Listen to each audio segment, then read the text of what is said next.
changing temperature increase the frequency and the intensity of extreme weather, such as heat waves, floods, cyclones, wildfire, droughts. And every year that kills hundreds of thousands of people and displaces even more. So in the long term, climate-induced degradation of biodiversity, the degradation of our soil, the water, will cause crop failure. And that ultimately will have an impact on our ability to provide food. Also water pollution. If you look at water pollution, that decreases communities' access to clean water and increases the risk of disease. And greenhouse gas emissions can directly impact people's health. We know now that annual deaths relating to air pollution have risen to 9 million. And these impacts are really being felt today.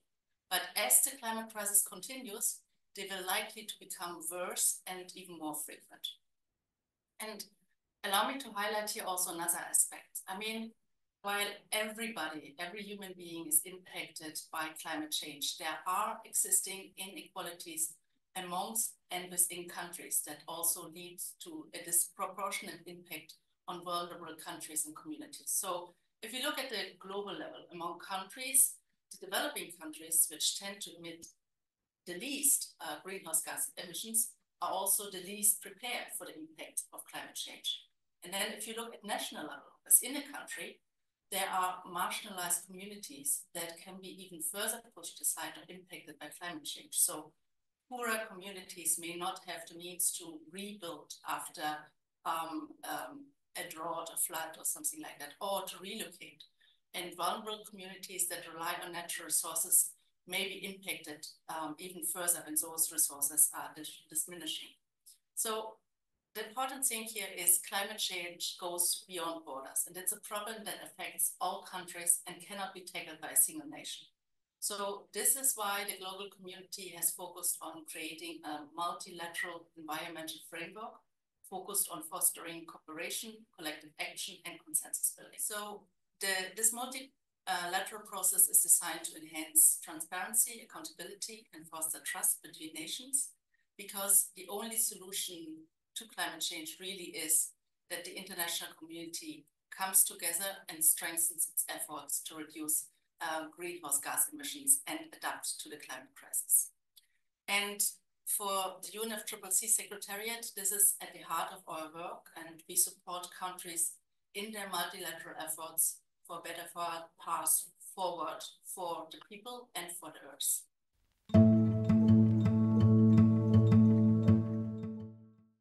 As research into climate change continues, we are learning more about the effects of climate change on health. And it has now become clear that health is an important dimension of the impact of climate change. And the international community is starting to put health at the center of their climate efforts.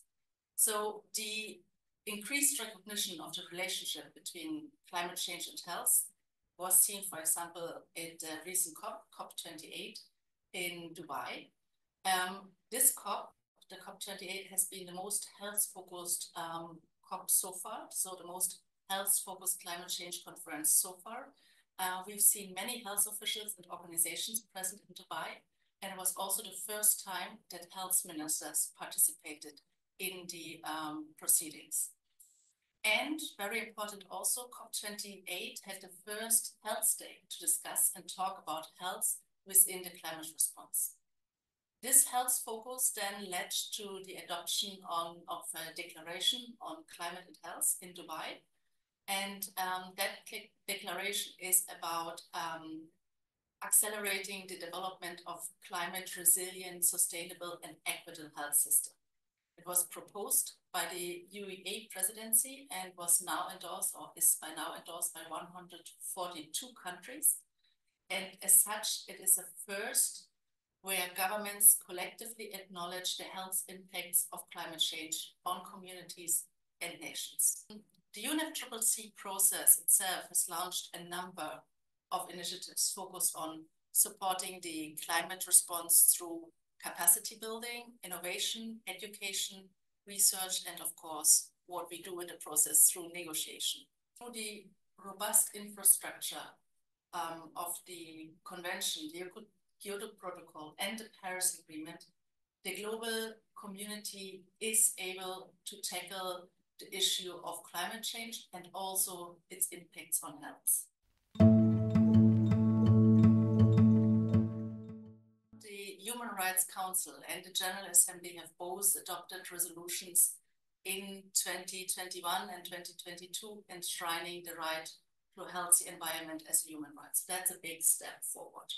And so there is no universally agreed definition, but the right is understood to include the right to clean air, a safe and sustainable climate, access to safe water, healthy and sustainable produced food, non-toxic environment, healthy ecosystems, for example.